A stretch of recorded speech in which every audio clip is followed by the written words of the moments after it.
araw na ito ay patuloy kong itinatakda para sa aking mga anak na aking tinatawag at tatawagin upang akong siya ay inyong maging katipan sa gawain ito. Kayo'y binibigyan ko ng mga tagubilin sa bawat gawain kung kaya't mapalad ang nakasusunod sa gawain na ito, sapagkat akong siyaw ay Diyos na tapat sa aking pangangailangan. Aking mga anak, magpatuloy kayo sa inyong paglilingkod. Pagyamanin ninyo ang inyong pagsunod sa paglilingkod sa Diyos, sapagkat ihamak na mas maging mayaman ang inyong pagsunod kesa ang paglingkod sa aking kalooban.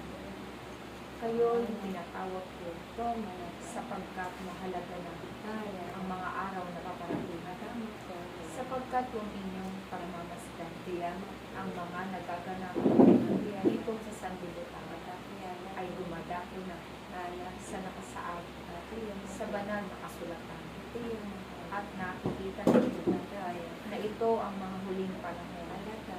Kung kaya't kayo na mga pinagkalooban ko ng mga mamagyayhan, ito na ang panahon na ito'y patuloy ninyong gamitin, sapagkat ito ang isang malaking dahilan kung bakit ko ito ipinagkaloob sa inyo lahat. Sapagkat batid ko na darating ang panahon na ito na kung saan ang mga kapangyarihan ang siyang gagapian sa mga kahirapan paparating sa daigdig, sa mga kaguluhan darating sa daigdig na ito.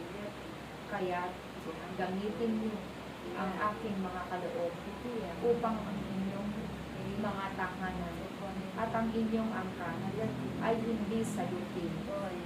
Kaya't mahalaga na iyan ay inyong pagsikapang gawin, lalong-lalo na ang inyong mga pananalangin sa bawat oras. Mapalad ang nakikipag-isa sa gawain nito.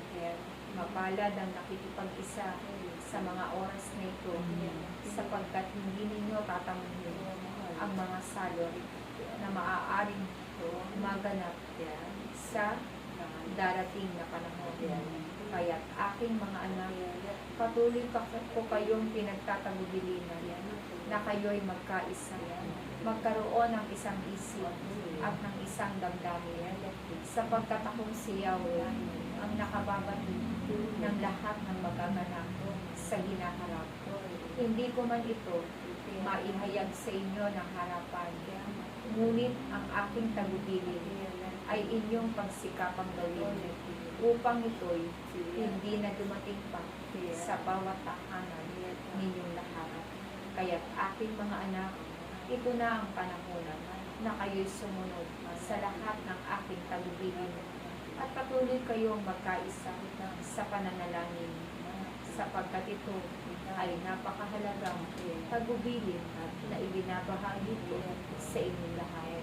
Ang inyong paghahatid sa akin ng mga tupa ay napakahalaga upang akong siyawin ay kanilang makilala. Naway ang lahat ng tumanggap ng mga bautismo ay makasumpong ng aking gawain at gayon din ang kanilang paglilingkod at pag-ibig sa akin ay mag-alam upang akong siyawin ay patuloy na maghari sa kanilang tahanan, sa kanilang buhay. Kaya't aking mga anak, patuloy kayong sumunod sa aking kalooban.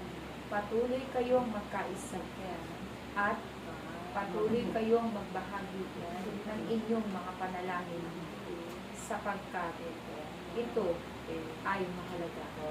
Mahalaga kayong lahat sa akin, kaya't kayo ay aking binibigyang tagubilin na ang inyong pagsunod ay inyong laging gawin, sapagkat ito ang panahon na kung saan ang lahat ay makararanas ng matinding init ng panahon.